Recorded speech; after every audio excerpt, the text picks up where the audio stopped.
Marcus had served the royal family for 12 years. Every morning at 5:30, he would put on his crisp uniform, polish his badge, and walk through the palace gates with the same sense of duty that had driven him since he first took the oath. The other guards respected him. The royal family trusted him. He had access to places most people could only dream of seeing. But trust, Marcus was about to learn, could be a dangerous thing. It started on a rainy Tuesday morning in October. Marcus was assigned to the East Wing, where the Queen's private offices were located. This was considered one of the most prestigious posts. Only the most trusted guards were allowed here. The hallways were lined with priceless paintings, and the carpets were so thick that footsteps made no sound.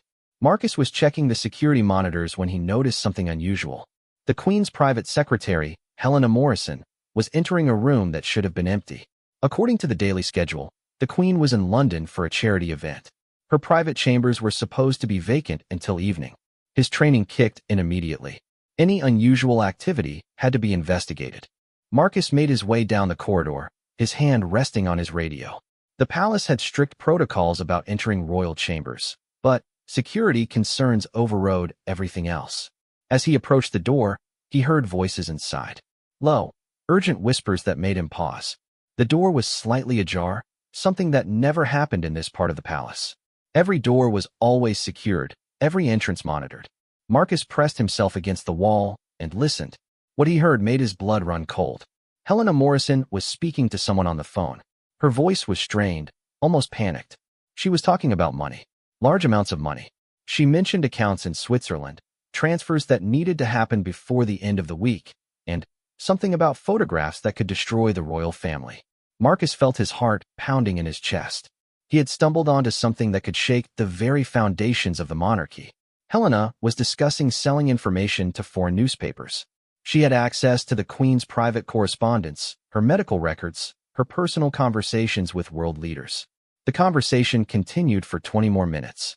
Helena mentioned specific details about the Queen's health that were not public knowledge. She talked about family disputes that were carefully hidden from the media. She discussed the financial troubles of one of the younger royals, troubles that would cause a scandal if they became public. Marcus realized he had a choice to make. He could walk away, pretend he had never heard anything, and continue his quiet life as a royal guard. Or he could do something that would change everything. His phone was in his pocket. Without thinking, he pulled it out and started recording. Helena's voice came through clearly as she discussed the price for different pieces of information. Medical records were worth £50,000. Personal letters from foreign dignitaries could bring in twice that amount. But the real money, she explained to whoever was on the other end of the line, was in the photographs. Marcus pressed closer to the door. What photographs? Helena's voice dropped even lower, but he could still make out the words. There were pictures from a private family gathering last Christmas. Pictures that showed family members in compromising situations. Nothing illegal, she assured the caller, but embarrassing enough to damage reputations and cause public relations nightmares. The recording on Marcus's phone reached 10 minutes. Helena was now discussing delivery methods and payment schedules. She had been doing this for months, possibly years. The royal family's most private moments were being sold to the highest bidder, and no one suspected a thing. Marcus heard footsteps in the corridor behind him. Another guard was making his rounds. He quickly stepped away from the door and tried to look casual, but his hands were shaking. The weight of what he had discovered was crushing. This wasn't just about money or gossip. This was treason. The other guard, James, nodded as he passed. Everything quiet here, Marcus? Yes, all secure, Marcus replied, surprised at how normal his voice sounded. After James disappeared around the corner, Marcus returned to his listening post. But Helena's conversation was ending. He heard her say goodbye and promised to call back with more details tomorrow. The phone call was over. Marcus waited in the hallway for several minutes, his mind racing. Helena would have to leave the room eventually, and he needed to be somewhere else when she did. He couldn't let her know that anyone had overheard her conversation. When Helena finally emerged from the Queen's private chamber, Marcus was at the far end of the corridor, apparently checking a window latch. She walked past him without a second glance, her heels clicking on the marble floor. She looked perfectly composed, as if she hadn't just been selling royal secrets to foreign journalists. That evening, Marcus sat in his small apartment outside the palace grounds and stared at his phone. The recording was there, clear as day. Helena Morrison's voice discussing the sale of confidential royal information. It was evidence of a crime that could send her to prison for years. But it was also evidence that could destroy his own career. He had recorded a private conversation without permission. He had spied on a senior palace official. Even though he had uncovered criminal activity, the methods he had used were questionable at best. Marcus spent the night pacing his apartment, playing the recording over and over. Each time he heard Helena's voice, he felt sick to his stomach. The royal family trusted their staff completely. They lived their lives openly within the palace walls, never suspecting that their most private moments were being catalogued and sold. The next morning, Marcus arrived at work early. He wanted to observe Helena, to see if her behavior had changed at all. She seemed completely normal, greeting other staff members cheerfully, going about her duties as if nothing had happened. During his lunch break, Marcus did some research on his computer. Helena Morrison had worked for the royal family for 8 years. She had an impeccable record, glowing recommendations, and clearance for the highest levels of security. She was trusted with the Queen's most sensitive documents and personal correspondence. But Marcus also discovered something interesting. Helena had recently purchased an expensive apartment in London. The price was far beyond what her royal salary could afford. She had also been taking frequent weekend trips to Switzerland, always alone, always for personal reasons. The evidence was mounting, but Marcus still faced the same dilemma. What should he do with the recording? If he turned it in, he would have to explain how he had obtained it. His career would be over, but Helena would face criminal charges. That afternoon, Marcus was assigned to escort a group of visiting dignitaries through the palace.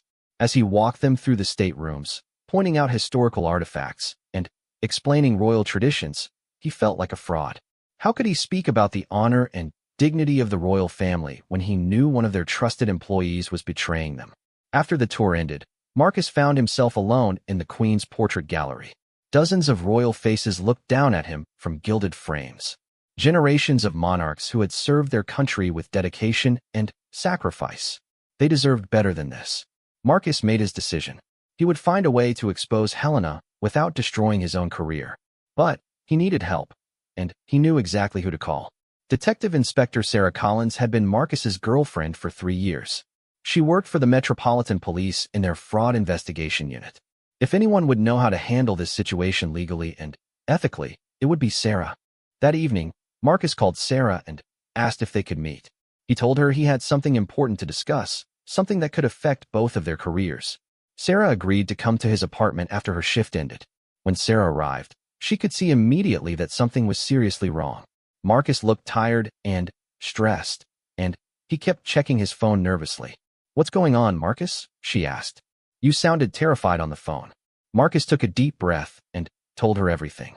The conversation he had overheard, the recording he had made, the research he had done into Helena's finances. Sarah listened without interrupting, her expression growing more serious with each detail.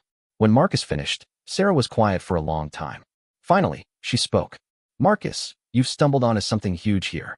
If what you're saying is true, this could be one of the biggest security breaches in royal history. But you're right about the legal issues. The way you obtained this evidence could be problematic."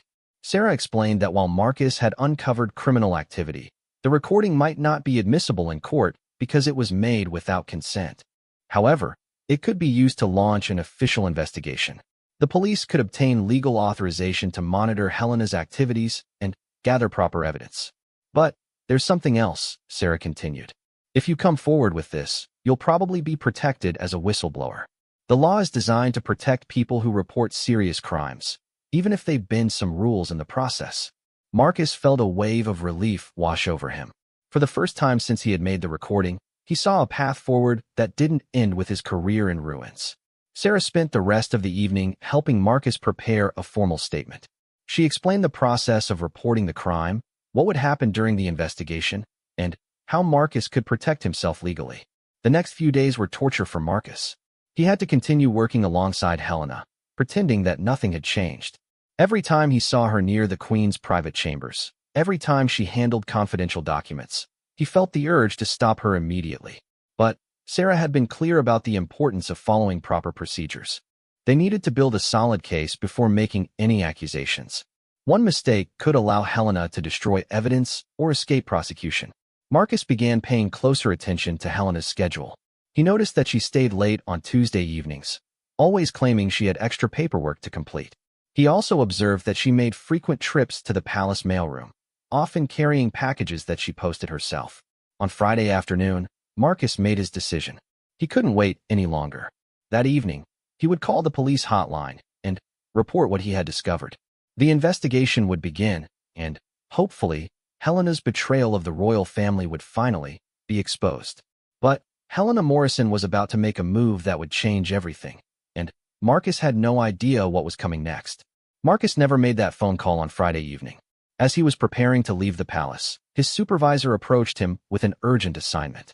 There had been a security alert at one of the royal residences in Scotland. Marcus and 3 other guards were being sent immediately to investigate. The trip to Scotland took 2 days. By the time Marcus returned to London, everything had changed. Helena Morrison was gone. Gone? Marcus asked James, who filled him in on what had happened during his absence. Resigned suddenly, James explained. Said she had a family emergency and couldn't continue working. Left on Saturday morning. Didn't even work her notice period. Marcus felt his stomach drop. Helena must have suspected that someone was onto her. Maybe she had noticed his unusual behavior, or perhaps she had discovered that her conversations were being monitored. Whatever the reason, she had vanished before Marcus could expose her.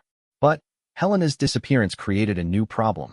The recording on Marcus's phone was now the only evidence of her criminal activities.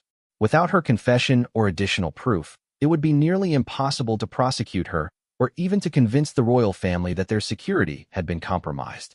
Marcus spent the weekend agonizing over his next move. Should he still report what he had discovered, even though Helena was gone? The royal family deserved to know that their trust had been betrayed, but without concrete evidence, they might not believe him. On Monday morning, Marcus arrived at work to find the palace buzzing with activity. Word had spread that Helena Morrison's replacement would be starting immediately. The new private secretary was coming from the cabinet office and had extensive experience with classified government documents. More importantly, Marcus learned that Helena's sudden departure had triggered a routine security review. All her access codes were being changed, her computer was being examined, and her work area was being thoroughly searched. This gave Marcus an idea. If the security team found anything suspicious during their review, it would provide the perfect opportunity to reveal what he had discovered. The recording would support their findings rather than being the sole evidence of wrongdoing. Marcus decided to wait and see what the security review uncovered. If they found evidence of Helena's betrayal, he would come forward with his recording. If they found nothing, he would have to decide whether to reveal his discovery or let it remain buried. 2 days later, Marcus got his answer. Detective Inspector Collins called him at work, something she had never done before. "Marcus, I need to see you immediately," she said. Her voice was urgent, almost panicked. "Can you meet me at the coffee shop near your apartment? And bring your phone." Marcus's heart started racing. Something had happened, something related to Helena Morrison and the recording he had made. He requested emergency leave and rushed to meet Sarah. She was already waiting when he arrived, sitting in a corner booth with her back to the wall. Her face was pale, and she kept checking her phone. "Sarah, what's wrong?" Marcus asked as he sat down across from her. "The Helena Morrison case just exploded," Sarah said quietly. "This morning, 3 major European newspapers published stories about the British royal family. Personal medical information, private correspondence, family photographs that were never meant to be public." Marcus felt the blood drain from his face. Helena had sold the information after all. Despite leaving the palace, she had followed through on her plans to betray the royal family's trust. "It gets worse," Sarah continued. "The stories are so detailed and accurate that intelligence services are now involved. This isn't just a privacy violation anymore. It's a national security issue. Foreign governments had access to confidential information about the royal family's health, their relationships with world leaders, their private opinions on international affairs." Sarah pulled out her tablet and showed Marcus the newspaper headlines. They were devastating. One story revealed the Queen's private concerns about the stability of a major European ally. Another disclosed sensitive medical information about a young royal. A third included photographs from a private family gathering that showed embarrassing personal moments. "The palace is in complete damage control mode," Sarah explained. "They've called in counterintelligence experts, and they're conducting a comprehensive investigation into how this information was leaked. Every employee who had access to these documents is being questioned. Marcus realized that his recording was now more valuable than ever. It was proof of how Helena had obtained and sold the confidential information. But it also meant that he was in possession of evidence in a national security investigation. "Sarah, what should I do?" he asked. "You need to come forward immediately," she replied. "This investigation is going to be thorough and aggressive. They're going to find out what Helena did eventually. And when they do, they'll want to know if anyone else was involved or if anyone had knowledge of her activities." Sarah explained that Marcus could face serious legal problems if investigators discovered the recording on their own. They might assume he was part of Helena's conspiracy or that he had helped her obtain information. Coming forward voluntarily would demonstrate his innocence and his loyalty to the crown. That afternoon, Marcus requested a meeting with his supervisor, Captain Reynolds. Reynolds was a 20-year veteran of royal security, respected by everyone in the service. If anyone would know how to handle this situation properly, it would be him. Marcus explained everything to Captain Reynolds. The overheard conversation, the recording, his girlfriend's advice, and his decision to wait before reporting Helena's activities. Reynolds listened without interrupting, his expression growing more serious with each detail. When Marcus finished, Reynolds was quiet for several minutes. Finally, he spoke. "Marcus, you've put yourself in a very difficult position. On one hand, you've uncovered evidence of serious criminal activity that has now resulted in a national security breach. On the other hand, you violated palace protocols and privacy laws in obtaining that evidence." Reynolds explained that the situation was complicated by the fact that the security breach had already occurred and been made public. The investigation was now being handled by multiple agencies, including MI5 and the Metropolitan Police's Counterterrorism Unit. However, Reynolds continued, "Your recording provides crucial evidence about how Helena Morrison obtained the information she sold. It could be the key to understanding the full scope of the security breach and preventing similar incidents in the future." Reynolds arranged for Marcus to meet with the lead investigator that evening. Detective Chief Inspector Andrew Wright was heading the Joint Task Force investigating the royal security breach. He would decide whether Marcus's recording was valuable evidence or a prosecutable offense. The meeting took place in a secure government building in central London. Marcus had never been in a place like this before. Armed guards, multiple security checkpoints, and rooms that were specifically designed to prevent electronic surveillance. Detective Chief Inspector Wright was a serious man in his 50s with gray hair and tired eyes. He had clearly been working around the clock since the news stories broke. "Mr. Marcus," Wright began, "I understand you have information relevant to our investigation into the royal security breach." Marcus played the recording and explained how he had obtained it. Wright listened intently, occasionally asking for clarification about dates and locations.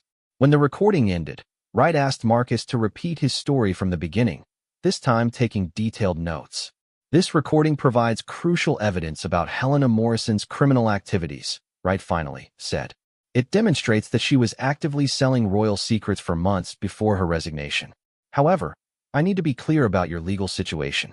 Wright explained that Marcus had technically violated several laws by making the recording without consent. However, given the national security implications and Marcus's cooperation with the investigation, prosecutors would likely consider him a protected whistleblower rather than a criminal. "But there's something else," Wright continued. "We need you to help us understand exactly what Helena Morrison had access to during her time at the palace. Your knowledge of palace security procedures and her daily activities could be crucial in determining the full scope of the breach." Over the next 3 hours, Marcus answered hundreds of questions about Helena's work schedule, her access to confidential areas, her interactions with other staff members, and her behavior in the weeks leading up to her resignation. Wright was particularly interested in Helena's trips to the mailroom and her habit of working late on Tuesday evenings. These details corroborated other evidence the investigation team had discovered. "We've been monitoring Helena Morrison's financial activities," Wright revealed. "She received substantial payments from several European news organizations over the past 6 months. Your recording helps us establish a direct connection between those payments and the sale of royal secrets." Wright also disclosed that Helena had fled to Switzerland immediately after resigning from the palace. Swiss authorities were cooperating with the investigation, but extradition proceedings could take months. "The damage she's caused extends far beyond embarrassing personal revelations," Wright explained. Some of the information she sold relates to the royal family's security arrangements, their travel schedules, and their relationships with foreign intelligence services. This has created vulnerabilities that will take years to address. As the meeting ended, Wright thanked Marcus for coming forward with the recording. He explained that Marcus would likely be called to testify if Helena Morrison was eventually prosecuted, but that his cooperation would be viewed favorably by both prosecutors and palace officials. The next few weeks were surreal for Marcus. The royal security breach dominated international news.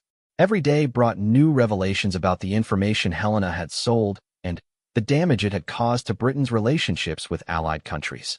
Marcus continued his regular duties at the palace, but everything felt different.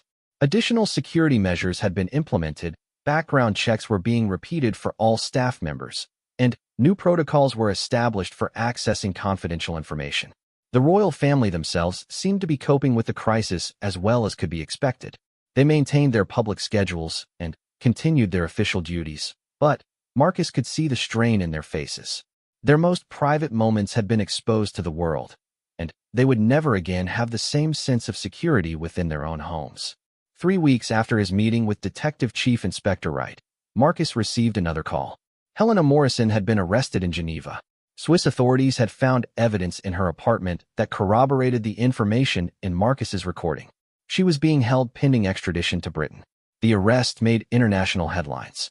For the first time since the story broke, there was positive news for the royal family. The person responsible for the security breach had been caught, and justice would be served. But Marcus knew that Helena Morrison's arrest was just the beginning. The investigation would continue for months, possibly years. The full extent of the damage she had caused might never be known, and the royal family would have to live with the consequences of her betrayal for the rest of their lives. As Marcus reflected on the events of the past month, he realized that his decision to make that recording had changed everything. Not just for Helena Morrison, who now faced years in prison, but for himself, for the royal family, and for the entire institution of the monarchy. The trust that had been broken could never be fully restored, but at least the truth had finally come to light. Helena Morrison's extradition hearing became a media circus.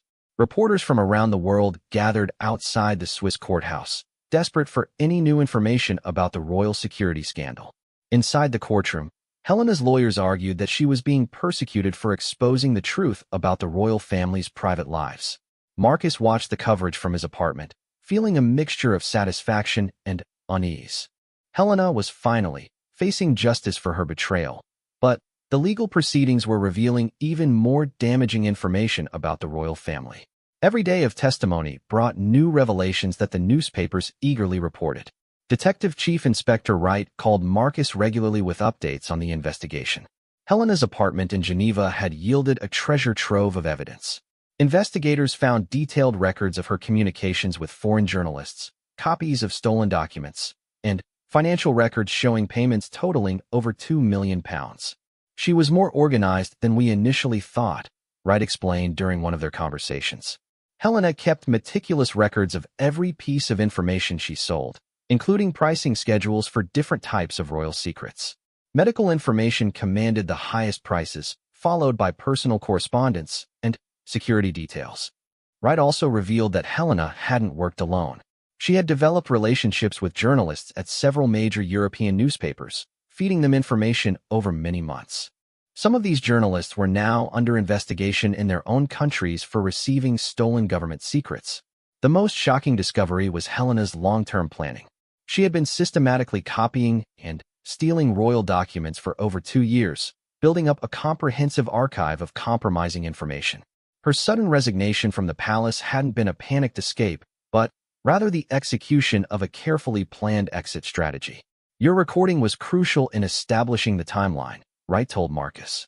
It proved that she was actively selling information while still employed at the palace, which strengthens the treason charges considerably. Marcus felt proud that his evidence was helping to build a strong case against Helena, but he was also beginning to understand the personal cost of his decision to come forward. Word had leaked within the palace that a guard had provided key evidence in the investigation. While his identity remained officially confidential, rumors were spreading about who might have recorded Helena's conversation. Some of his fellow guards treated him differently now. They were polite and professional, but There was an underlying tension. Marcus had broken one of the unwritten rules of palace service. He had recorded a private conversation without permission. Even though he had exposed criminal activity, some of his colleagues questioned whether he could be trusted. Captain Reynolds called Marcus into his office 6 weeks after Helena's arrest. Marcus expected to be praised for his role in the investigation, but Reynolds' expression was serious. "Marcus, I need to discuss your future with the Royal Guard," Reynolds began. "Your actions in the Helena Morrison case were ultimately beneficial to the royal family and to national security. However, they've also raised questions about your judgment and your adherence to palace protocols." Reynolds explained that several senior officials were concerned about Marcus's decision to secretly record a conversation rather than immediately reporting his suspicions through official channels. While the outcome had been positive, the methods he had used set a troubling precedent. "The royal family must have complete confidence in their security staff," Reynolds continued. "They need to know that their conversations and activities are not being monitored or recorded by the people who are supposed to protect them." Marcus felt his heart sink. He had done the right thing by exposing Helena's crimes, but now his own career was in jeopardy. The royal family's trust, which had taken him 12 years to earn, had been damaged by his actions. "What does this mean for me?" Marcus asked. Reynolds looked uncomfortable.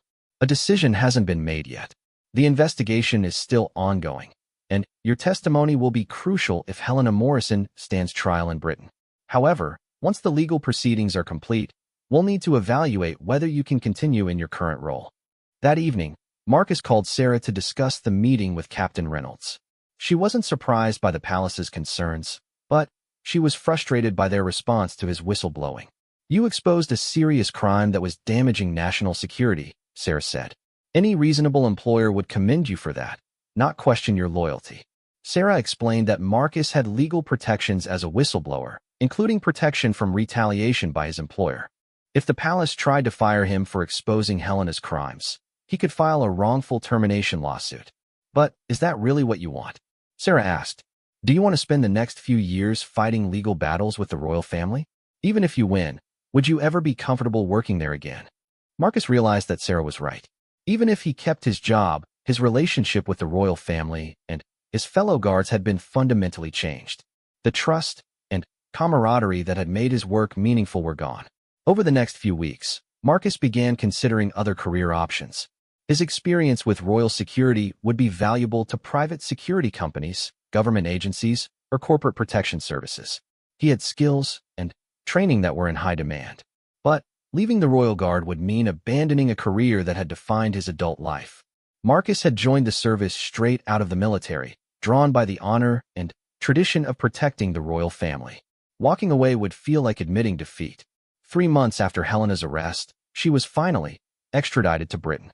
The transfer took place under heavy security, with Helena being transported directly from Heathrow Airport to a high-security facility in London.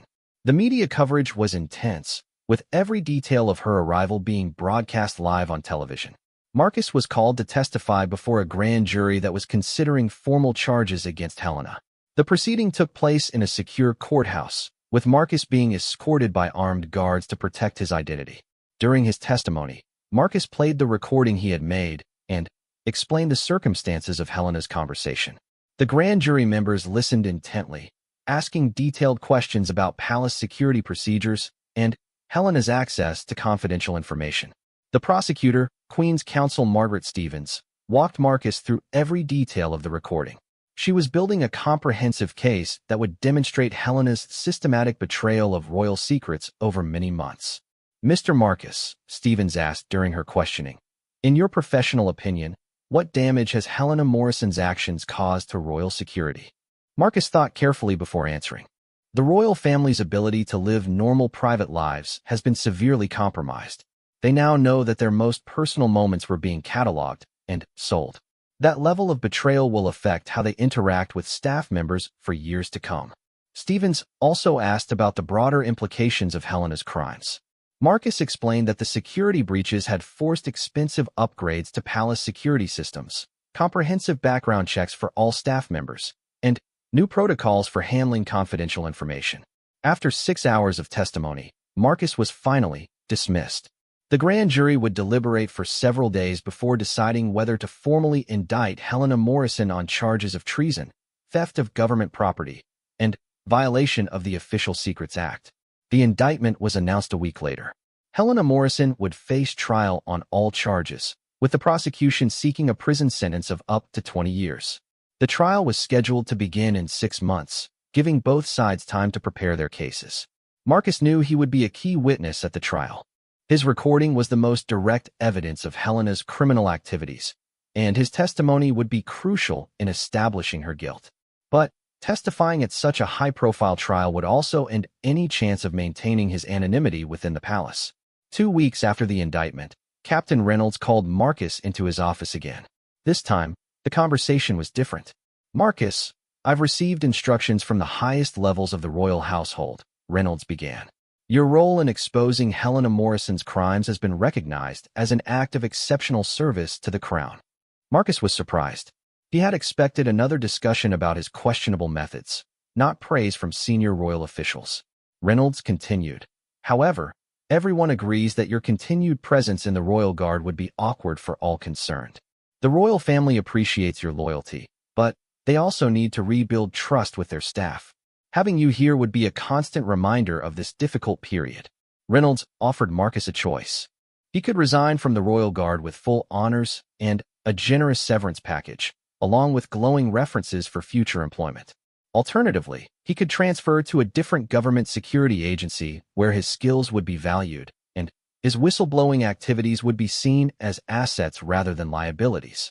"Take some time to think about it," Reynolds advised. "But I would recommend accepting one of these options rather than trying to remain here. The atmosphere has changed, and I don't think it will ever be the same for you." That night, Marcus sat in his apartment and considered his options. He could fight to keep his job, using his legal protections as a whistleblower to force the royal family to retain him. But Reynolds was right that the atmosphere had changed. Marcus would never again have the easy relationships with his colleagues that had made his work enjoyable. He could also accept the transfer to another government agency. His experience with high-level security would be valuable to the intelligence services or diplomatic protection units.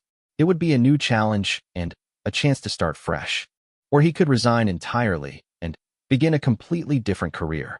Private security work paid well, and his Royal Guard experience would open doors throughout the industry. Marcus thought about Helena Morrison, who was now sitting in a prison cell awaiting trial. Her greed and betrayal had destroyed not only her own life, but had also damaged the institution she had been trusted to serve. The royal family would recover from her crimes, but they would never again have the same sense of security in their own homes. 3 days later, Marcus made his decision. He would resign from the Royal Guard and accept a position with a private security firm that specialized in protecting high-profile clients. It would be a fresh start, away from the palace and the memories of Helena's betrayal. His last day as a Royal Guard was quiet and dignified. Captain Reynolds shook his hand and thanked him for his years of dedicated service. Several of his fellow guards wished him well, though others maintained their distance. As Marcus walked through the palace gates for the final time, he reflected on the events that had changed his life. His decision to make that recording had prevented Helena Morrison from causing even more damage to the royal family. Justice was being served, and the security breaches had been addressed. But the cost had been high. Marcus had lost the career he loved, and the royal family had lost some of their innocence about the people they trusted. The palace would never again be the same secure haven it had once been. 6 months later, Marcus testified at Helena Morrison's trial. His recording was played in open court, and he answered questions from both prosecutors and defense lawyers about Helena's criminal activities. The trial lasted 3 weeks, with extensive media coverage of every detail. Helena Morrison was convicted on all charges and sentenced to 18 years in prison. The judge noted that her crimes had not only betrayed the royal family's trust, but had also damaged Britain's relationships with allied countries by exposing sensitive diplomatic information. After the trial ended, Marcus tried to put the entire experience behind him. He was successful in his new career, protecting corporate executives and wealthy individuals who valued his expertise and discretion. His clients never knew about his role in the royal security scandal, and he preferred it that way. But sometimes, when Marcus saw news coverage of royal events, he remembered his 12 years of service to the crown. Despite everything that had happened, he remained proud of his decision to expose Helena Morrison's crimes. The royal family deserved better than to be betrayed by someone they had trusted completely. The recording that had started it all remained locked away in police evidence files, a permanent reminder of how one person's greed had shaken the very foundations of the British monarchy. Helena Morrison's name would forever be associated with one of the most serious security breaches in royal history. And Marcus would always know that he had played a crucial role in bringing her to justice, even though the cost had been higher than he had ever imagined.